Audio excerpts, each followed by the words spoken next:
कि हाँ वो देखो मैंने रात को उसको व्हाट्सएप किया था, उसने सुबह तक जवाब ही मुझे नहीं दिया। उसके एक के लिए ये ट्रेजेडी है। नहीं ये नहीं करना अब्बा, नहीं अम्मा, नहीं या बीवी ने या शौहर ने, उसने ये करना है। हम सबका ये ख्याल है कि हम दुनिया को ऐसे देखते हैं जैसे दुनिया है। हम दुनिया को ऐसे नहीं देखते, हम दुनिया को ऐसे देखते हैं जैसे हम हैं। Nobody wants to fail anything। मेरा कोलेस्ट्रॉल का टेस्ट भी होवे ना तो मेरा दिल करता है कि नंबर चंगे आए, लेकिन ये जान लें कि कंफर्ट जो है वो है तो एक ऐसा फूलों का रास्ता जिस पे बहुत मज़ा आता है, नरम सा है, खुशबू अच्छी आती है और वो सीधा खड्ड में गिरता है जाके। हाँ, लेकिन एक और गहरी बात भी है, ये काश मैंने कही होती पर साइमन सिनेक ने कही थी। I think generally younger people or youngish people have better mindsets. What they don't have is the work ethics. I want to make a confession.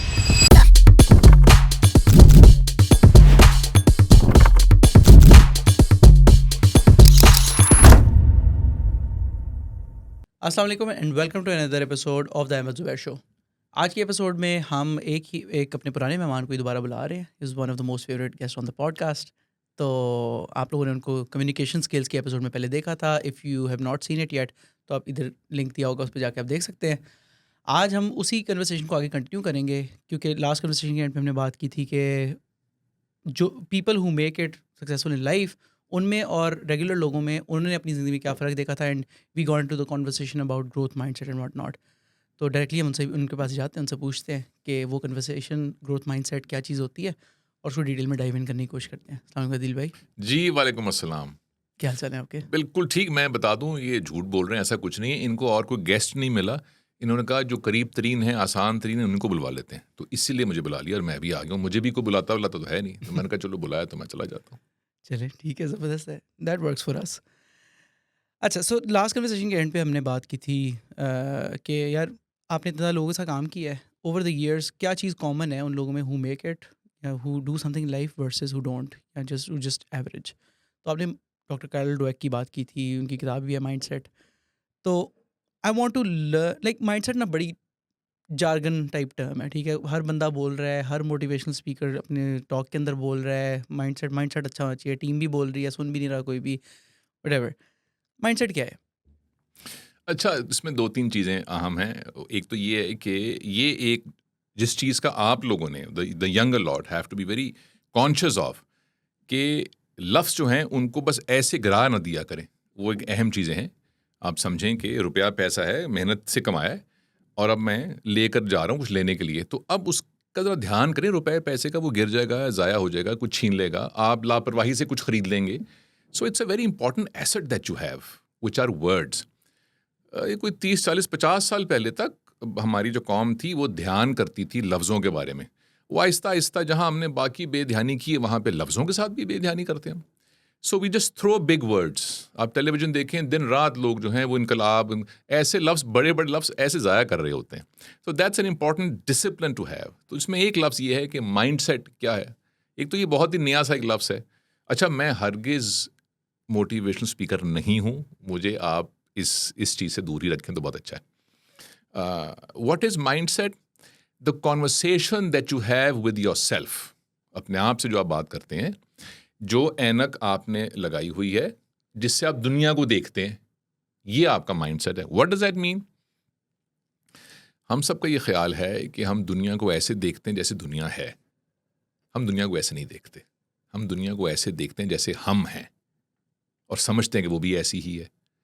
तो इसलिए हर शख्स या हर मुल्क या हर किसी और मज़हब का इंसान या हर मुख्तलिफ शोबे का इंसान जो है वो दुनिया को मुख्तलिफ देखता है और वो कहता है कि मैं जो देख रहा हूँ ये सही है, तुम गलत देख रहे हो, ऐसे देखो। तो दूसरा बंदा कहता है अरे तुझे क्या पता, ऐसे देखते। तो अगर आप लाल रंग की ऐनक लगा लें, मैं सब्ज़ लगा लूँ, हम डिस्कस करें दुनिया को, तो आपको सब कुछ एक रंग का दिख रहा है, मुझे एक और रंग का दिख रहा है। तो माइंडसेट भी वो ऐनक है जिससे हमने दुनिया को देखना है और दुनिया कैसी दिखती है इसके थ्रू दिखेगी। अच्छा, अब कुछ ऐसा करना चाहिए कि इसको उतार के देखें कि ओए ये तो कुछ और दिख रही है यार, ओहो, हालांकि मुझे यकीन था कि ये इस तरह की है लेकिन है नहीं। इसको टेस्ट करना चाहिए कि जो मेरा यकीन है क्या ऐसी ही है दुनिया, तो इसको टेस्ट करना चाहिए। ये जो गुफ्तगू अपने आप से आप करते हैं रात को बैठ के कि अहमद ने ऐसे क्यों किया, सियासतदान ये क्यों करते हैं, पाकिस्तान टीम क्यों हारती है, मैं ज़िंदगी में जहाँ हूँ वहाँ क्यों हूँ। अब जो जवाब अपने आप को आप देंगे इन तमाम सवालों के, वो आपका माइंडसेट है। इसको चेक करना चाहिए और चीज़ों के अगेंस्ट कि यार ये सही भी है कि नहीं, या सिर्फ मेरी राय ही अपने बारे में।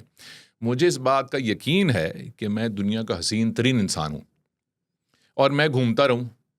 अरे भाई, आपको कोई क्रीम के इश्तिहार में बुलाता है, आपके लिए लोग लाल रंग की कारपेट के ऊपर सीटियाँ बजाते हैं, आपको लोग करोड़ों रुपए देते हैं देखने के लिए, नहीं देते तो मैं यकीन किए रखूँ इस बात को कि नहीं मैं ही हूँ खूबसूरत। Oh, but evidence is otherwise, evidence तो कुछ और कह रही है।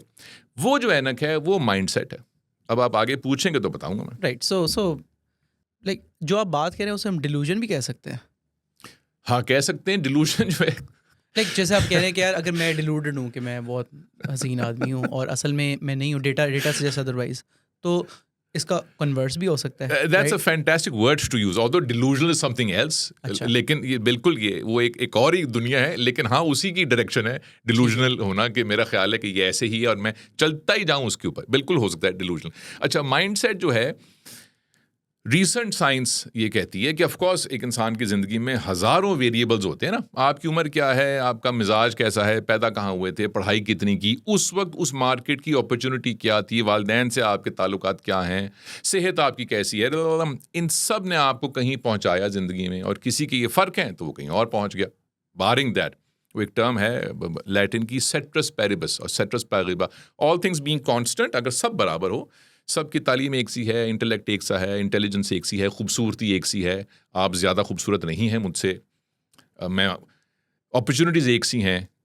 अब अगर ये सब बराबर कर दें और फिर किसी तरीके से देखें कौन गया आगे और कौन पीछे रहा है, तो पता लगा कुछ लोग आगे पहुंच गए और कुछ पीछे रह गए। अरे, इनमें और इनमें क्या फ़र्क है भाई? वो माइंडसेट का फ़र्क है। What is mindset? Mindset means, एक एग्जाम्पल इसकी, वैसे तो पढ़ भी लें इसके ऊपर, दो तरह के हैं प्रेडोमिनेटली माइंडसेट, और ज़ाहिर ये एक स्पेक्ट्रम है, ये एग्जैक्टली स्याह और सफ़ेद नहीं है, इसके शेड्स भी हैं, लेकिन हम स्याह और सफ़ेद करते हैं आसानी के लिए। एक तो ग्रोथ माइंडसेट है कि मुझे जो भी ऑब्स्टिकल आई है, जो रुकावट आई है मेरे रास्ते में, और इसकी वजह से या तो मैं चढ़ के आगे चला गया हूँ या टक्कर मार के मैं गिर गया हूँ, हार गया हूँ। दोनों सूरतों में मैंने क्या किया है? मैंने इससे सीखा है, अपनी कमज़ोरियाँ देखी हैं, अपनी स्ट्रेंथ को अप्लाई किया है, एक और अप्रोच अप्लाई की है और चलता गया हूँ। ये ग्रोथ माइंडसेट है।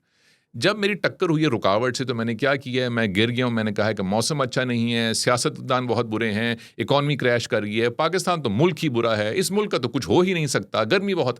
तो जब मैंने ये किया, दैट्स अ फिक्स्ड माइंडसेट कि तकरीबन हर चीज़ जो मेरी ज़िंदगी में ख़राब है वो किसी और वजह से है, एक्सटर्नल फैक्टर्स को मैं और अगर मेरी वजह से भी है वो, तो मैं तो अपने आप को चेंज नहीं कर सकता, मुझे खुदा ने बनाया ही ऐसा है। ये भी एक फिक्स्ड माइंडसेट है। तो अगर ये अप्रोचेज हों ज़िंदगी में जो मैंने दोनों बताई, तो जब 2 साल, 5 साल, 10 साल होंगे तो एक शख्स बहुत आगे चला जाएगा। और उसका मतलब ये हरगिज़ नहीं कि वो फेल नहीं हो रहा, उसका मतलब ये नहीं है कि वो डिस्करेज नहीं हो रहा, या वो रो नहीं रहा, या उसको चोट नहीं लग रही, उसको दर्द नहीं हो रही, ये सब कुछ उसको हो रहा है।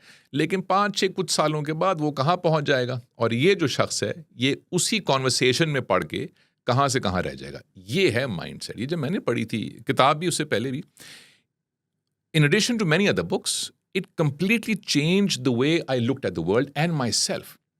उसके बाद जब भी नुकसान होता है कारोबार में, जब भी ट्रोलिंग होती है, कभी, हालांकि बहुत कम होती है मुझे, पर होती है, जब भी महंगाई हो जाती है, जब भी बिजली का बिल आता है, जो मैं कहता हूँ अरे मैंने तो एसी बंद रखा है यार, तब भी बिजली का bill, it doesn't discourage me from continuing my journey what ever that is. और अगर मैंने माइंडसेट को अपने स्टडी ना किया होता तो मैं वही कर रहा होता जो मेरे ख़ानदान में या मेरे दोस्तों में कुछ लोग हैं जो कुड़ते रहते हैं, तकलीफ़ में रहते हैं, आगे नहीं जाते, कंप्लेंट करते रहते हैं और वहीं रहते हैं ज़िंदगी में। So it help me a lot. So read up on mindset. Right. अच्छा, आपकी बात तो ज़बरदस्त है, ठीक है। मुझे ये बताएं कि हर बंदे के लिए इतना आसान नहीं होता ना कि वो आपने लेबल कर दिया, लेट से आपने मुझे लेबल कर दिया फिक्स माइंडसेट है भाई तेरा, तो कहीं नहीं, कुछ नहीं कर सकता ज़िंदगी में। हर बंदे के चैलेंजेस डिफरेंट, एनवायरनमेंट डिफरेंट है, किसी के पेरेंट्स नहीं हैं, किसी के लेट से यूनिवर्सिटी में पढ़ने के पैसे नहीं है, वगैरह वगैरह। तो क्या डिफरेंट लोगों के लिए ग्रोथ माइंडसेट अडॉप्ट करना डिफरेंट डिफ़िकल्टीज़ पे होता है या सेम ही चीज़ है? लाइक हर जगह पे ही रहते हुए हर बंदा एक जहाँ पे भी है ज़िंदगी में ग्रोथ माइंडसेट अडॉप्ट कर सकता है?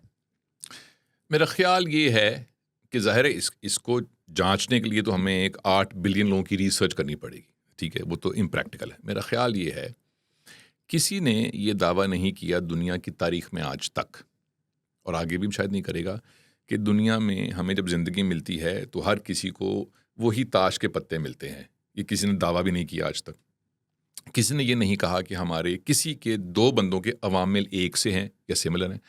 रेडिकली फ़र्क है, ज़मीन आसमान का फ़र्क है। अब वो है, अब क्या करें, वो है। जो बड़े लोग थे दुनिया के, वो तो खैर बहुत ही बड़े थे, लेकिन जो बहुत बड़े नहीं भी थे और तब भी वो बड़े थे, जब उनको भी आप पढ़ें कि कैसे कैसे हालात में आम लोगों ने क्या क्या कुछ किया है, अकल दंग रह जाती है, अकल दंग रह जाती है।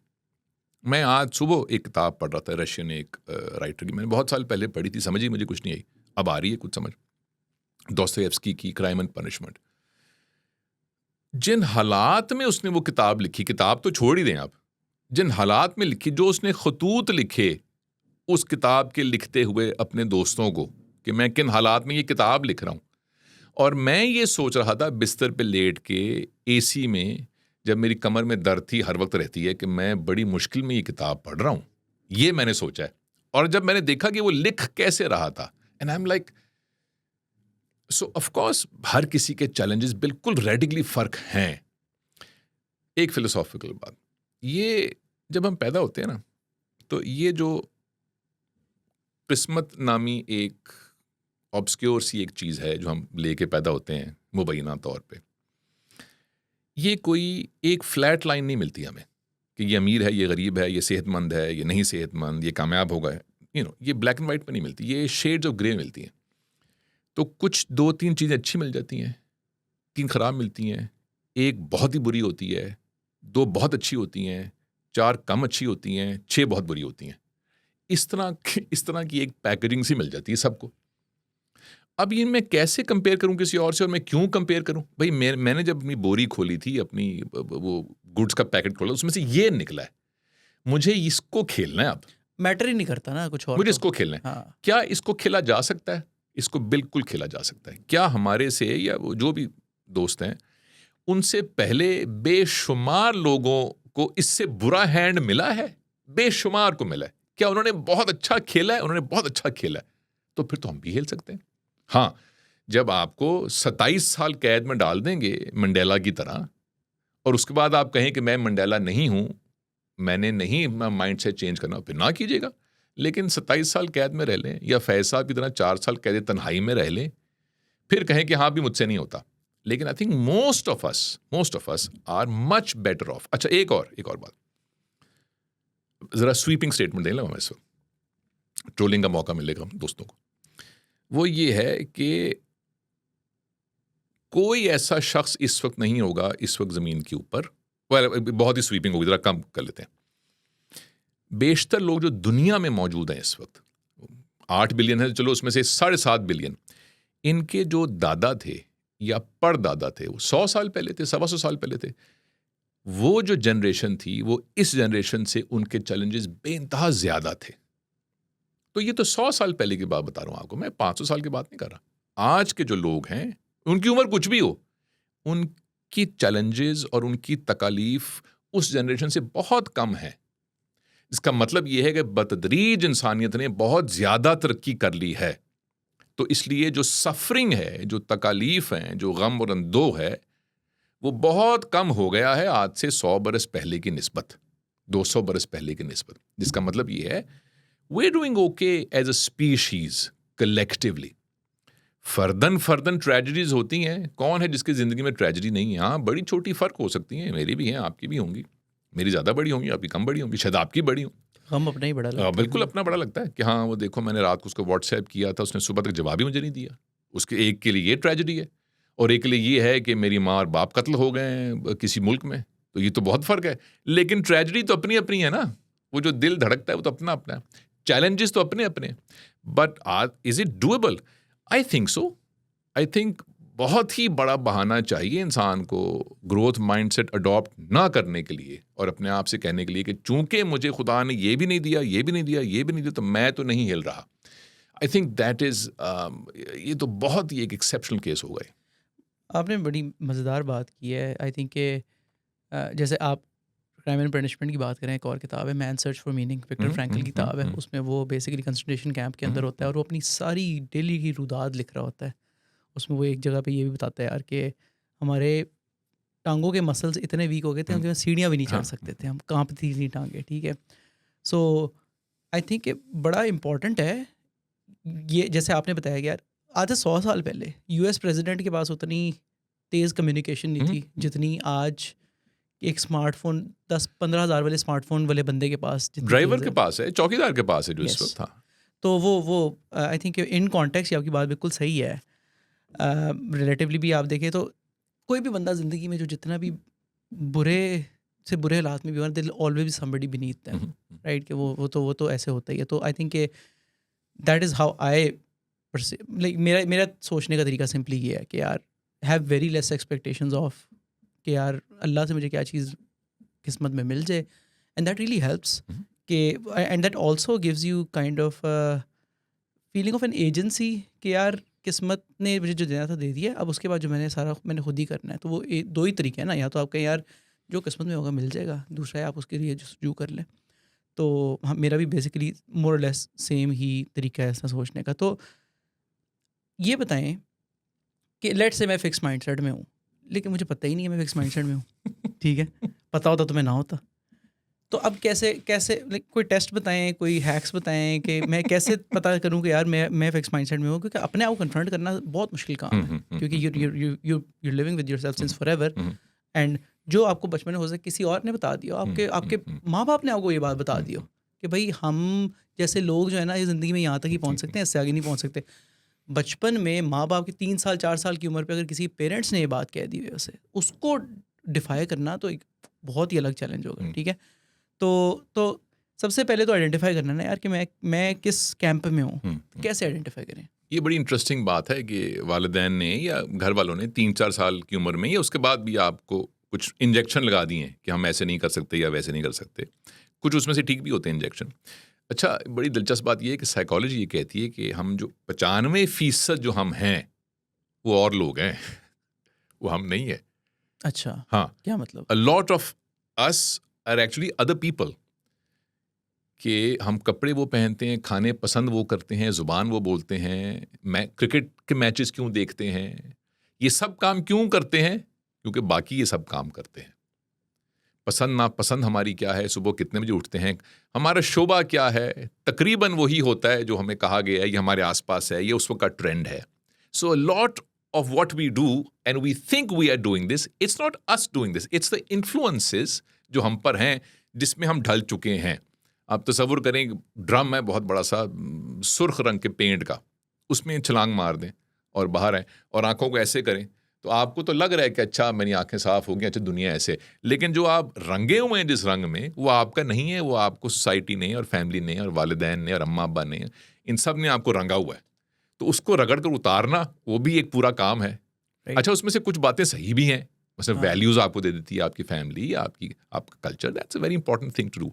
बहुत सारा खुराफात भी डाल देती है दिमाग में, जैसे आपने कहा कि वालिदैन कहे नहीं बेटा हम तो मिडिल क्लास लोग हैं, तुमसे तो हो ही नहीं तुमसे नहीं होगा, ये हमारे खानदान में ऐसे नहीं होता, हम तो डॉक्टर ही बनते हैं, हम मीडिया में नहीं जाते, something like that. So that's very interesting. अब ये कैसे आइडेंटिफाई हो? अब इसका मसला ये कम वक्त कोई प्रेगनेंसी टेस्ट तो है नहीं कि आप दुकान पे जाएं और आप लें, उस ऐसे डिप करें अपने कान में रखें, हाँ फिक्स्ड माइंडसेट, ओके नहीं, I have a problem, I need to go and get check. I think दुनिया में ना बाय एंड लार्ज दो तरह के स्टूडेंट्स होते हैं, and I don't use the word students academically only, आप और मैं भी स्टूडेंट्स ही हैं। हम लोग तलाश कर रहे हैं कुछ गुफ्तगू में कि कुछ मिलता है, देखो प्रोग्रामिंग आप करते हैं, कुछ तलाश करते हैं नया। एक वो होते हैं जो खुद सीख लेते हैं, जो सर्च करते हैं और खुद सीख लेते हैं। मेरा बेटा ऐसे, उसको जो शौक होता है वो खुद ही यूट्यूब पे जाके सब कुछ सीख लेता है। और बहुत से ऐसे होते हैं जिनको एक कैटलिस्ट या इंटरवेंशन या स्टिमुलस चाहिए होता है, जो खुद नहीं सीख पाते। उनका प्रॉब्लम है, क्योंकि हमारे माशरे में वो जो इंटरवेंशन है या स्टिमुलस है या एनवायरनमेंट है वो तकरीबन नापैद है, जहाँ पे आप you can throw ideas at other people and then get ideas in response, and together let's grow. Conformist type चल रहा है सब कुछ. एक तो या तो कन्फॉर्मिस्ट है कि भाई ये एक लोहे का डब्बा है, इसमें से ही सब गुजरें, इसी कद काट के, इसी सोच के, इसी एहसास के, इसमें से गुजरते जाओ. जो गुजर जाएगा वो आगे चला जाएगा, वरना बाहर चले जाओ, हाथ ऊपर कर लो और मुंह वहाँ कर लो. कन्फॉर्मिटी स्कूलों में जो होती है, या वो है. या अगर उसमें से आप कुछ टेढ़े बेढ़े होके गुजर भी जाएं तो आप पे तनकीद होगी, या लड़ाइयाँ होंगी, या आपको ट्रोल करेंगे, trolling is the new thing, या डिस्करेज करेंगे, या मारे पीटेंगे, या ऑस्ट्रसाइज कर देंगे आपको, विच मीन्स कि आपसे बात नहीं करेंगे. ये बहुत होता है हमारे माशरे में कि अम्मा नाराज़ हैं, अब्बा नाराज़ हैं, बीवी या शौहर नाराज़ है, तो वो हल क्या करते हैं इस बात का? मुंह ना लेते. ओ भाई, बैठ के बात करते हैं कि तुमने परसों शाम को सब लोगों के सामने ऐसे किया था, मुझे बुरा लगा, आइंदा ना करना. ये है तरीका? नहीं, ये नहीं करना अब्बा ने या अम्मा ने या बीवी ने या शौहर ने, उसने ये करना है. अरे, this is how you communicate. What the hell? So people who can't learn on their own have a problem, and I don't know what the solution is. So तो जो खुद सीख सकते हैं कुछ चीजें, और अब तो बहुत लोग सीख सकते हैं आपकी जनरेशन में, it's very easy to learn. I think it is not only important for them, it's their responsibility. Not only for themselves. वो बच्चा अगर 2, 4, 6 साल का है तो तब तक तो ठीक है, वो कर ले, अच्छी बात है. लेकिन जब 20, 22, 25 साल का वो एक घोड़ा हो गया है और अब उसकी शादी होनी है और अब उसने, then it is his or her responsibility. क्योंकि आप अब एक टीम में खेलेंगे, वो टीम फैमिली की हो या कारोबार की हो या मुल्क की हो. तो ये ऐसे ही है कि क्रिकेट टीम में अनफिट बंदा पहुंच जाए कि कोई देख नहीं रहा, और भाई तुम्हें अपना एहसास नहीं है, तो you're holding a responsibility. So find out if your mindset is a growth mindset or a fixed mindset. And there is absolutely no reason that you should continue with your fixed mindset. There's no reason. इसमें कोई मुआवजा है ही नहीं. Comfortable होता है ना fix mindset. Like आपने अपनी सारी की सारी बोझ रिस्पॉन्सिबिलिटी का डाल दिया एक्सटर्नल चीज़ पे, और अब आप आज़ाद हैं उस बोझ से. आपने कहा यार ये तो ऐसे ही होता है, तो ठीक है. नहीं, कंफर्टेबल तो है ना फिक्स माइंडसेट शॉर्ट टर्म में. लॉन्ग टर्म में भी कंफर्टेबल है. नहीं, लॉन्ग टर्म में तो इवेंचुअली तो It's just stupid, that's all. But here's the thing, बिल्कुल कंफर्टेबल है, आपको कुछ करने की जरूरत नहीं है, आप बस बैठें और कुड़ें जो भी. बट लेकिन जिंदगी को एक और जाविये से भी देखना चाहिए, और वो ये है कि मैं इस पोजीशन में जहाँ पर मैं हूँ, मैं कंफर्टेबल हूँ. Alright, good, well done, that's fine. I am comfort, I love comfort, I wear comfortable clothes, I have a comfortable house, comfort is good. लेकिन ये जान लें कि कंफर्ट जो है वो है तो एक ऐसा फूलों का रास्ता जिस पे बहुत मज़ा आता है, नरम सा है, खुशबू अच्छी आती है, और वो सीधा खड्ड में गिरता है जाके. तो आप चलें उसके ऊपर, लेकिन इसने कभी भी खड्ड में गिर जाना है. और डिपेंडिंग ऑन कि कितना चलते हुए गए, अगर तो आप बहुत देर तक चलते हुए गए तो बहुत गहरा खड्ड होगा, जल्दी रुक जाएंगे तो बस एक टोया सा होगा. ये है वो कंफर्ट का रास्ता. हाँ, दूसरा रास्ता ये कि यार ये इस पे पत्थर भी हैं, चप्पल भी चुभ रही है, मुसीबत है, एक तकलीफ है, व्हाट द हेल मैन. हाँ, लेकिन मज़ा बहुत है इसमें. Here's a thing, here's a comparison for young people. ये जो कंफर्ट है ना, it is the greatest enemy of progress, of excitement, of exploration, of discovery. तो आपने कंफर्टेबल रह के एक्सप्लोर नहीं करना, ग्रो नहीं करना, एक्साइटमेंट नहीं होनी, आपने सीखना कुछ नहीं है, खुश नहीं होना. You want to give up all of these things for a little bit of comfort. That's a very stupid bargain to do. ये तो घाटे का सौदा यार. तो कौन चाहते हुए घाटे का सौदा करता है कि हाँ तुम मुझसे 2 लाख रुपए ले लो और मुझे 4 आने की चीज दे दो? अरे ये मैं क्यों करूंगा भाई? अगर मुझे इल्म नहीं होगा तो करूंगा, या किसी ने बताया नहीं होगा. So comfort is a deadly thing. Of course you want to sleep at night के एसी चल रहा हो. हाँ, जब सुबह उठे तो आप जरा पेटी कस के कुछ काम करें, मजा बहुत आएगा उसमें. एक दफा जब वो करेंगे तो वो जो पुल है ना उसकी एक्साइटमेंट की काम करने की, उसमें जो तकलीफें होती हैं, they're worth it. कुछ साल पहले हमारे को इंडियन गेस्ट आए हुए थे जो एक नामवर हिंदुस्तानी अदाकार हैं, नाम नहीं बताऊंगा, and a very credible actor. तो मैं बचपन से अमिताभ बच्चन का फैन था, अब भी हूं. मैंने कहा आप अमिताभ बच्चन को मिले? कहने लगे हाँ, उनके लिए तो नॉर्मल सी बात है. मैंने कहा कि उनकी को बात बताए, work ethics behind the scenes हमने तो सिर्फ फिल्में देखी हुई हैं. तो कहते हैं हम एक फिल्म शूट कर रहे थे और कोई रेगिस्तान था या कोई गांव था और बड़ी गर्मी थी, और वो मेकअप में और दाढ़ी में और अपने वार्डरोब में बैठे हुए थे और कोई एसी वेसी कुछ नहीं था, हम ऑन लोकेशन थे। कहते हैं मैं भी बैठा हुआ था, वो बैठ के अखबार पढ़ रहे थे या कोई किताब पढ़ रहे थे। तो कहते हैं मैंने उनको देखा, मैं ज़रा जवान था उस वक्त, पुरानी बात है, तो मैंने उनसे कहा कि अमित जी आपको गर्मी नहीं लग रही? तो कहते हैं उन्होंने ऐसे अखबार बंद किया और मुझे कहा कि हाँ अगर सोचूं तो लगती है, और फिर पढ़ना शुरू कर दिया। और कहते हैं and I am looking at this man who has all the money, all the fame in the world, and he is sitting in the heat, all decked up, ready for the next shot. Why do you think Amitabh would do that? Why do you think Elon Musk and Steve Jobs, अब तक बेचारा फौत हो गया, और Bill Gates, why do they work 20 hours a day? And countless other people. Because they love the journey. And what they don't want is, because they're intelligent, कि मैं घर बैठूं तो 4 घंटे लेटा रहूंगा, मैं टीवी देखता रहूंगा नेटफ्लिक्स पे सुबह, उसके बाद क्या होगा? आवाजारी, तकलीफ, boredom, regression. I don't want that nonsense, and comfort leads to that. So don't be comfortable. पता नहीं आपने क्या सवाल पूछा, मैंने क्या जवाब दिया। मैं अक्सर वैसे ये करता हूँ। नहीं, सो आई थिंक ओरिजिनल सवाल ये था कि कैसे पता चलता है कि फिक्स माइंडसेट है, लेकिन टू व्हिच यू सेड कि आपकी अपनी रिस्पॉन्सिबिलिटी है। Correct. some people can learn on their own. I learned on my own, लेकिन उसमें कोई बड़ाई नहीं है। And some people can't, वो नहीं सीख सकते। Catalyst, find the catalyst. अच्छा, फाइंड पीपल, फाइंड पॉडकास्ट, अब तो खैर आसान हो गया, find the books, explore and break the damn thing.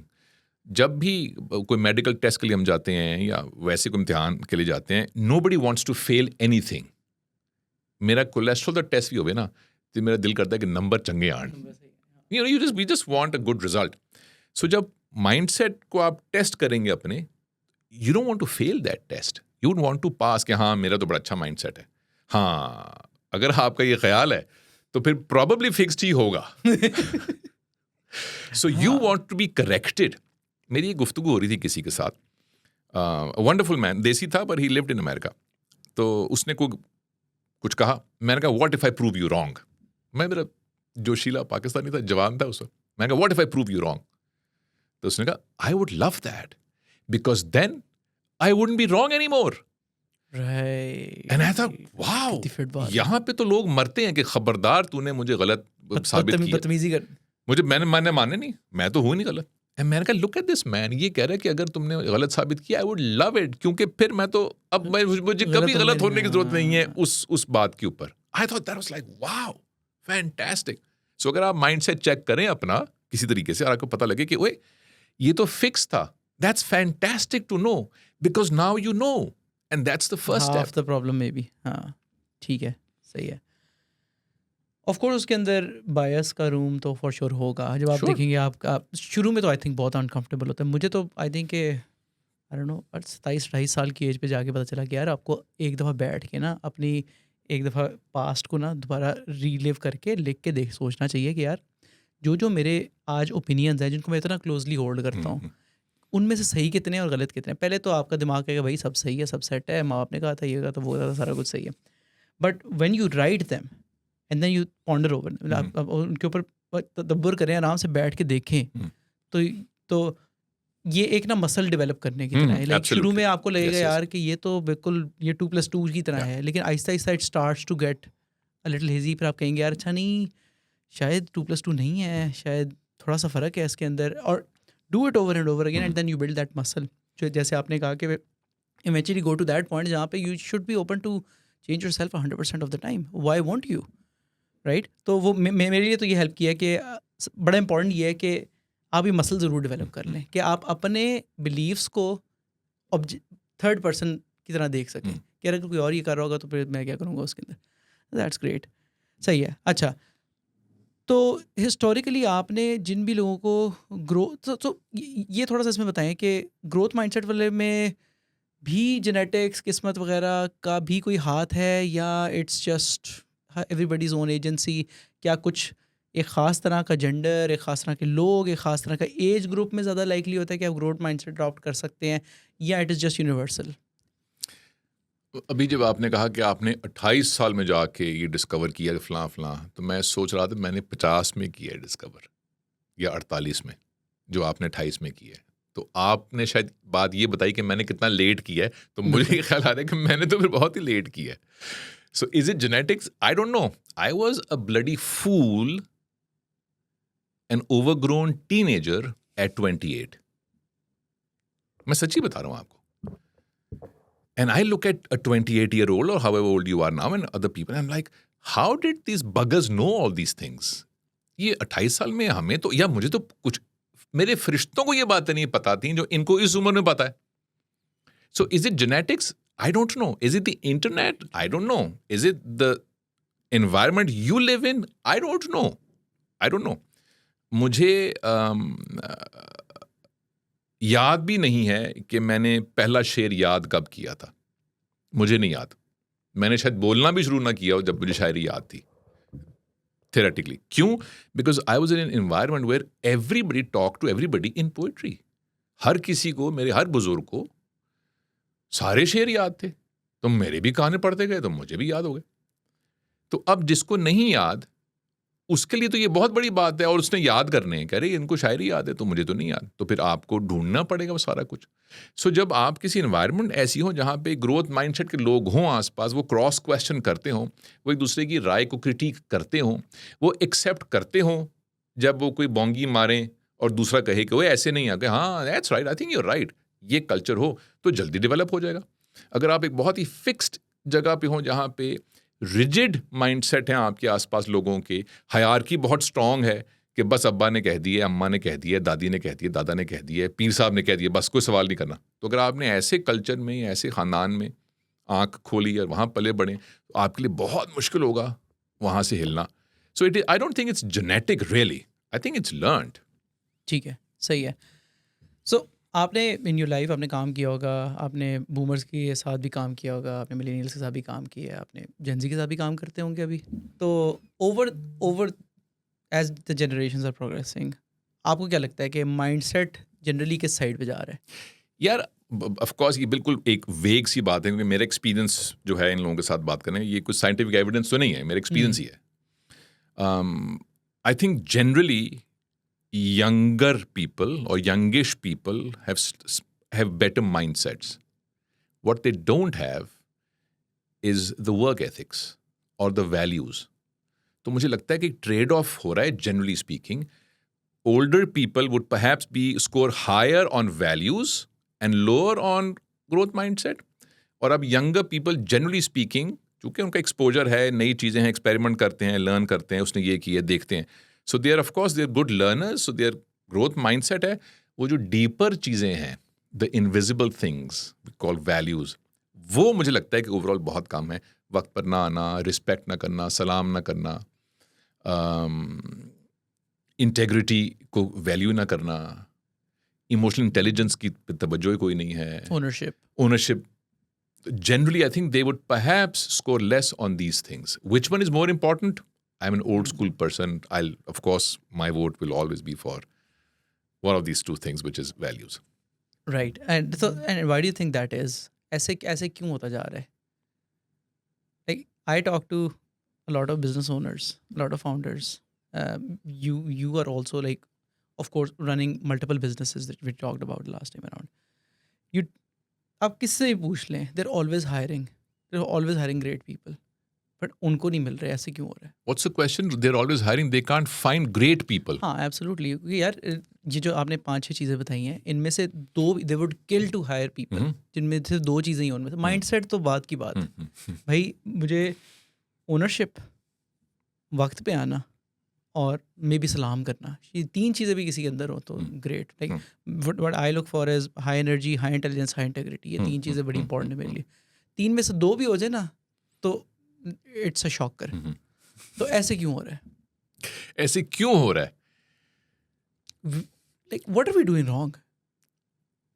Mark Twain, एक राइटर अमेरिकन, उसने कहा था, टीच योर टंग टू से आई डोंट नो. ये आपने लास्ट टाइम भी डायलॉग इस्तेमाल किया था. I don't know, because Ahmed there are questions to which the answers I don't know too. मुझे नहीं पता ये क्यों हो रहा है. Okay, problem I can make an educated guess. वो देख लेते हैं कि हम क्या कर रहे हैं और उससे क्या हो रहा है, तो फिर हम ये गेज कर पाएंगे कि क्या नहीं कर रहे तो वो नहीं हो रहा. Right. we are promoting a culture of more, which is a dopamine driven culture. More customers, more likes, more GDP, more money, more fame, more followers, bigger house, bigger car, faster and more, both. More speed. Bigger, better, faster. So it is a culture of more, and it seems to me, मुझे ये लगता है कि लोग पागल हो चुके हैं. लोगों के ऊपर एक, जैसे आप किसी दुनिया में जाएं, किसी एक खत्ते में जाएं, वहाँ पे किसी ने जादू किया और सारी आबादी के ऊपर, और आप देखें कि हर कोई जो है ना वो किसी स्पेल के अंडर है, और आप कहेंगे इन्हें क्या हो गया, और हर कोई ऐसे ही घूम रहा हो गलियों में, बाजारों में, घरों में, कि किसी स्पेल के अंडर है. I look at people like that, वे people are addicted to phones, addicted to more follow. And it is dopamine driven. Dopamine की किक चाहिए कि एक 2-3 दिन में पूरे सीरीज खत्म कर दी रातों को बैठ के नेटफ्लिक्स के ऊपर. पूरे एक रात लगा के हीरा मंडी पूरा फड़का दिया है, या 2.5 दिनों में मियाँ बीवी बच्चों सब ने फड़का दिया है. सीजन की बात है. Season. So I think that's just one thing off the top of my head कि मैं देखता हूँ अपने आसपास कि लोग जो हैं जनरली वो बिल्कुल हिल गए. नंबर ज़्यादा हों, तनख्वाह ज़्यादा हो. ज़्यादा क्या मतलब? What do you mean? अच्छा, अब जब वो जो आपने फास्टर कहा, तो एक लम्हे के लिए हम कहते हैं कि हाँ भाई अब हम तेज़ जाना चाहते हैं. ओके, मेरा पहला सवाल है, कहाँ जा रहे हो तेज़? वो जगह कौन सी है जहाँ तेज़ पहुँचने की इतनी जल्दी है? वो है क्या जगह? उसका तायुन किसने किया? नहीं, मिलियनेयर बनना है 30 साल से पहले. अच्छा, फिर करोगे क्या? रिटायर हो जाओ, फिर क्या करोगे? बीच पे जाऊंगा मैं साउथ ऑफ फ्रांस में, करोगे क्या? वहां बैठ के कॉकटेल पीऊंगा, 2 पी लिया, चलो 4 पी लो, 6 पी लो, फिर क्या करोगे? ये तो सोचा ही नहीं. तो जा कहाँ रहे हो? अच्छा, अब जहां भी जा रहे हो, वहां जाने के लिए जो हरकतें कर रहे हैं सारे या बहुत सारे लोग, इसकी कोई कीमत भी तो होगी ना, कोई प्राइस होगी. तेज जाने की प्राइस होती है, फ्यूल कंज्यूम होता है, गाड़ी के वेयर एंड टेयर होती है, रिस्क होता है, एक्सीडेंट का एक प्राइस होती है. तो जब कौम या लोग बहुत ज़्यादा तेज जाते हैं तो क्या करते हैं? वो काफ़ी कुछ पीछे छोड़ जाते हैं. जैसे आपने सुना होगा पार्टीशन में जब लोग भागे थे डिवीजन, तो सिर्फ चप्पल और एक बैग और एक चीज़ ली और बस निकले और सब कुछ पीछे छोड़ दिया. भाग रहे थे कहीं के लिए. तो अब जो लोग भागते जा रहे हैं, पीछे क्या छोड़ रहे हैं? ये ज़ुबान पीछे छोड़ रहे हैं, ये वो रिस्पेक्ट पीछे छोड़ रहे हैं, इंटेग्रिटी पीछे रह गई है. आहिस्ता बोलने की, स्लो सोचने की, डीपर जाने की जो एक एबिलिटी थी, वो तो कहीं पीछे रह गई प्लेटफॉर्म के ऊपर, क्योंकि ट्रेन पकड़नी थी ना. आपस के जो रिश्ते हैं, उनकी जो डेप्थ है, वो पीछे रह गई प्लेटफॉर्म के ऊपर. इसका मैं भी मुर्तकिब हूं. ये तो मुझे रियलाइजेशन अब हुई आके, मैंने भी यही बेवकूफ़ियाँ की ज़िंदगी में कि जल्दी सब तेज़ हो रहे हैं, अरे आगे भागो. वो जब कुछ आगे भागे तो सोचा कि कहाँ जा रहे हो और पीछे क्या छोड़े हो, और आगे जहाँ भी जा रहे हो क्या उसकी कीमत ये अदा करनी है? तो ख्याल आया, एक तो वहाँ जाने का शौक ही नहीं था, वो तो चूंकि सब भाग रहे थे तो मैं भी भाग रहा था. वो सब तो बगैर सोचे भाग रहे हैं भाई, तो मैं क्यों भाग रहा हूँ इनके साथ? और फिर ये जो छोड़ गए हो पीछे, इनको तो बुलाओ पास, किताबें तो कुछ पढ़ लो, कुछ बात तो देख लो, कुछ बात समझ लो, कुछ सुन लो. So I think that's what's happening generally. People don't stop and think. And by the way, एक realization भी है. मेरा sentimental होने लगा अगले 30 सेकंड के लिए. It is a pleasant shock for me. ये दोनों चीज़ें हैं, pleasant भी है, खुशगवार भी है, लेकिन एक झटका भी है. That a young person like you can have this conversation. क्योंकि मैंने नहीं की conversation ऐसी है. Because conversations in this country are obsolete, नापैद हो चुकी हैं. गुफ्तगुएं बस बैठ के गप लगाते हैं. तो सिवाय प्लॉट, सियासत भी सिर्फ इमरान खान, नवाज शरीफ और इस्टेब्लिशमेंट, दैट्स इट. कोई डेप्थ हो ना सियासत की बात में, कि एक स्टडी है यार, एक ट्रेंड होता है, कोई बात हो, या रुपया पैसा के कारोबार में ये हो रहा है, एंड दैट्स इट. या क्रिकेट का मैच, लाइक रियली बहुत ही सतही गुफ्तगू. अरे तो कोई बात करो. तो बात कैसे करो? तो मैं तो सुनना चाहता हूं किसी की बात. तो 2.25 लोग हैं, उसके अलावा कोई बंदा ही नहीं है बात करने के लिए। मुमकिन है कि मेरी ज़िंदगी में ऐसा हो, मुमकिन है कि आप सबकी ज़िंदगियों में गहरे लोग हों, मुमकिन है कि कुछ बात तो करो। और मैं हरगिज़ ये नहीं कह रहा कि ऐसी बात करो कि मैं उससे इत्तेफाक करूं। मैं ये नहीं कह रहा कि जो मेरी जो बायसेस हैं, मेरे तासुबात को इंडोर्स करे। नहीं नहीं, उलट बात करते हैं, इख्तलाफ करते हैं। आप कहते हैं कि मीर साहब बड़े शायर थे, मैं कहता हूँ फैज़ साहब थे, आओ बात करते हैं यार, लुत्फ आएगा। आप कहते हैं जी नवाज शरीफ, मैं कहता हूँ इमरान खान, आओ बात करते हैं यार। आप कहते हैं एस्टैब्लिशमेंट, मैं कहता हूँ नहीं डेमोक्रेसी, आओ बात करते हैं। Let's have a conversation. वो बिल्कुल नापैद होगी, वो जाहिर है नापैद होनी है, कोई स्टडी ही नहीं है, गुफ्तगू करने के आदाब ही नहीं है। अंदर जाके नीचे गए ही नहीं, अब ऊपर ही ऊपर रह गए सारे। अरे वो जरा से जब जाते हैं नीचे तो सांस फूल जाता है। और जिसको कहते हैं ना, एक स्किन डीप बात है कि इतनी सी किसी को छीलो तो नीचे होता ही कुछ नहीं है, कहाँ से होना था। This wasn't like this.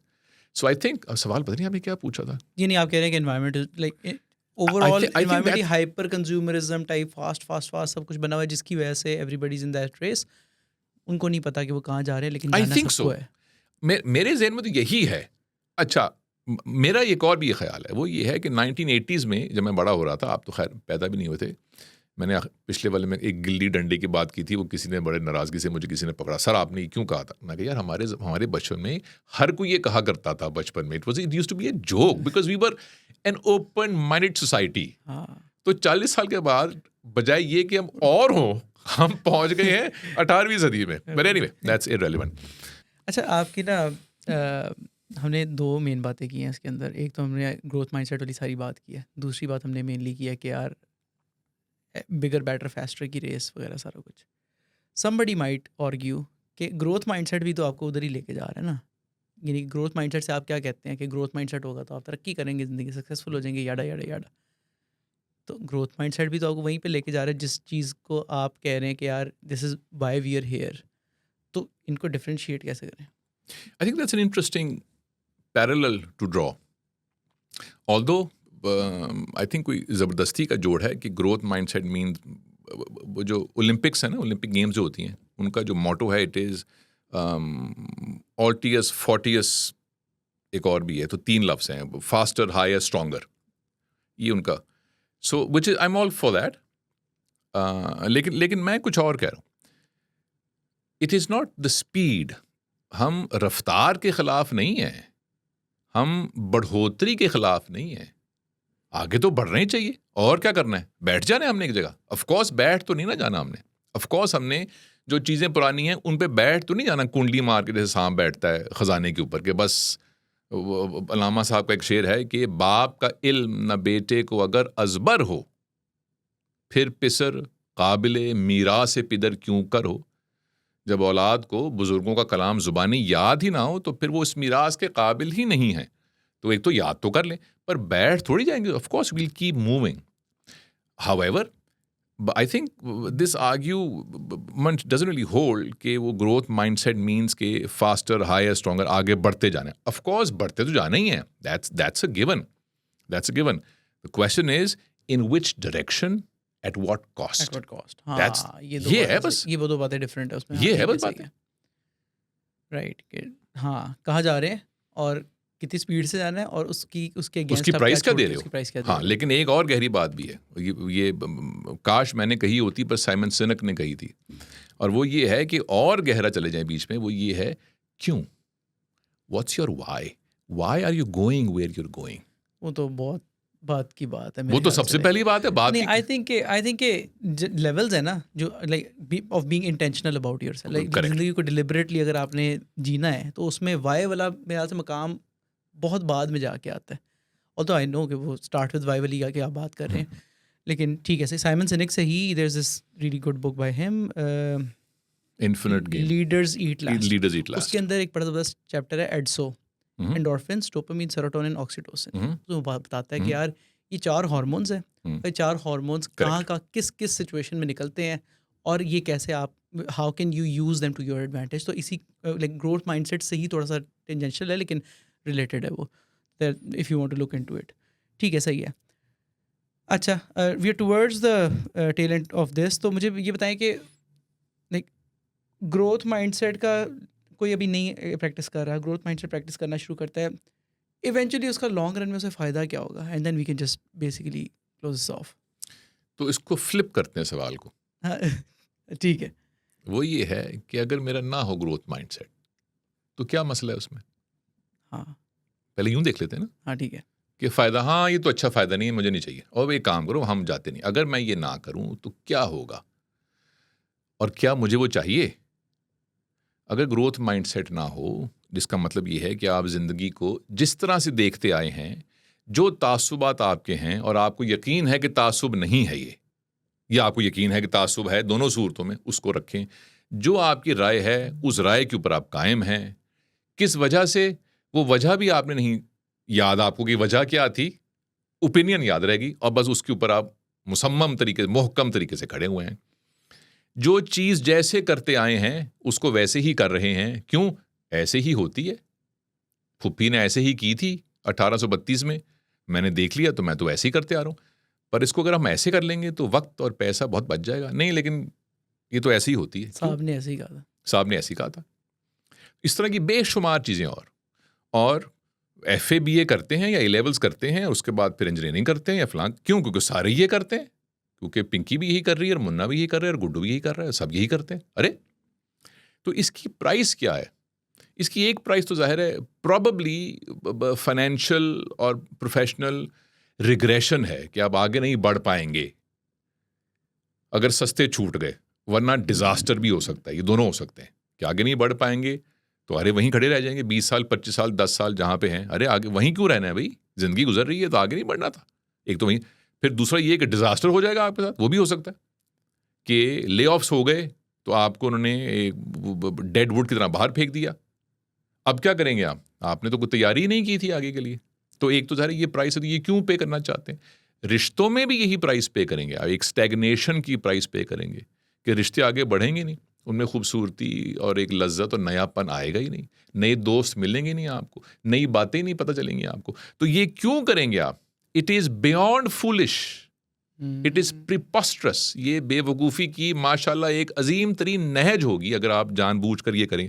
तो ये क्यों करेंगे आप? अच्छा अब आ जाए उधर, तो क्यों करें? एक तो इन सब से बचने के लिए भाई, पहला काम तो यही है कि भाई इन सब खुराफा, गुड इनफ रीजन है। ये तो गुड, अभी तो शुरू हुआ रीजन। वो ये है कि दैट जर्नी, वो जो सफर है, and then everything is a journey, everything.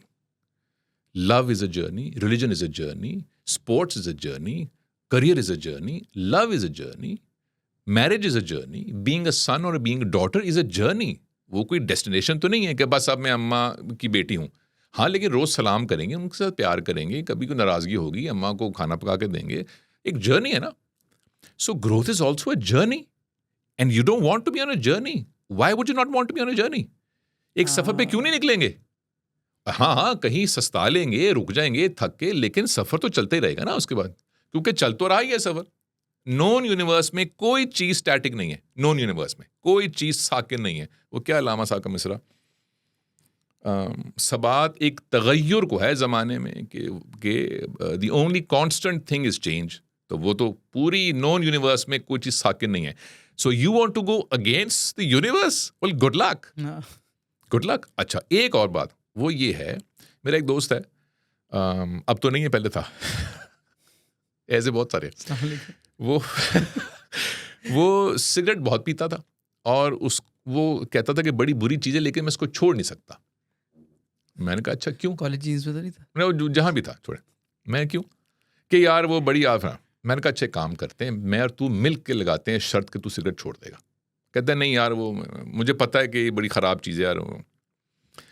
So we I gave him book, उसने वो नहीं पढ़ी। फिर मैंने उसका खुलासा पेश किया किताब का। उसका खुलासा ये है कि जब आप सिगरेट, एक बुरी मिसाल दे रहा हूँ, उसको फिक्स माइंडसेट से जोड़ लेते हैं कि एक चीज़ है जो बुरी चीज़ है, ना करें। उसकी करने की जो प्राइस आप पे कर रहे हैं, जब आप उसको छोड़ने के बाद उस रास्ते पे चलते हैं, उस रास्ते पे इतनी एक्साइटमेंट है कि जब आप ज़रा सा भी चलते हैं तो आप मुड़ के कहते हैं कि ये जो एक्साइटमेंट मैं महसूस कर रहा हूँ, ये तो मैंने नहीं छोड़नी। And I would have been stupid कि अगर मैं यहाँ से वापस चला जाऊँ, क्योंकि वहाँ तो एक्साइटमेंट है ही नहीं। वहाँ तो एक बेवकूफ़ी, एक थकावट, एक आवाज़ारी है। तो एक्साइटमेंट जो है ग्रोथ माइंडसेट की, लर्न करने की, ग्रो करने की, एक्सपीरियंस करने की, गिर के खड़ा होने की दोबारा, फिर कामयाब होने की, फिर नुकसान। अरे मज़ा बहुत आता है यार, तो क्यों नहीं लेंगे हम मज़ा एक चीज़ का। मैं एक ज़माने में लिखता बहुत था ड्रामे श्रामे, तो मुझसे किसी ने कहा कि आप किसी को पैसे दे के लिखवा लिया करें ड्रामा। मैं कहा लेकिन मुझे इतना मज़ा आता है यार इसमें, Right. मैं उस मज़े से आरी क्यों हो जाऊँ, अपने आप को खाली क्यों कर लूँ उस मज़े से किसी को कुछ पैसे दे के। एक तो मैं उसको पैसे दूँ, फिर मुझे उसका मज़ा नहीं आ रहा, ये क्या है? So growth mindset is a fantastic thing, so experience and learn and grow. I think that is very appropriately put. और आपने आई थिंक बड़े आसान अल्फाज में उसको like you broken it down very comprehensively. और मुझे पर्सनली बहुत मज़ा आया ये बात करके, और I of course learn a lot from this podcast. Anything else that you want to say on the closing, on the closing as a closing note? I want to make a confession, अच्छा। और वो ये है कि कुछ दिन पहले 2-3 जगहों पे मुझे कुछ लोगों ने, अननोन लोगों ने, they approach me and they had seen the earlier podcast which I hadn't, and I was pleasantly surprised because I didn't know this bugger. I still don't know this bugger. I don't want to know this bugger. And I called them and I said, I want to do it again because people like it and I liked it, and that's wonderful. And it's the first podcast that I've ever been on. And I have never called a person ever that I want to come to your show. So it's a pleasure to be on this podcast. I'm deeply honored. Thank you so much for saying this. और you're welcome here whenever you want. So, and with that, thank you so much for watching this episode. I think mindset पे मैं like even after reading that book, जो the conversation that we've had, मैंने खुद personally इससे बहुत कुछ सीखा है, और आई होप कि आप लोग भी बहुत कुछ सीखेंगे इससे. I would at least watch this twice if I were you. And with that, thank you so much for watching this episode. नीचे दिए गए लिंक पर जाके आप हमारी कम्युनिटी को ज्वाइन कर सकते हैं, और उसके अलावा अगर आपको कोई फीडबैक है तो नीचे कमेंट सेक्शन में ज़रूर बताएं. हम हर कमेंट को बहुत सीरियसली पढ़ते हैं और जवाब भी देने की कोशिश करते हैं. Thank you so much.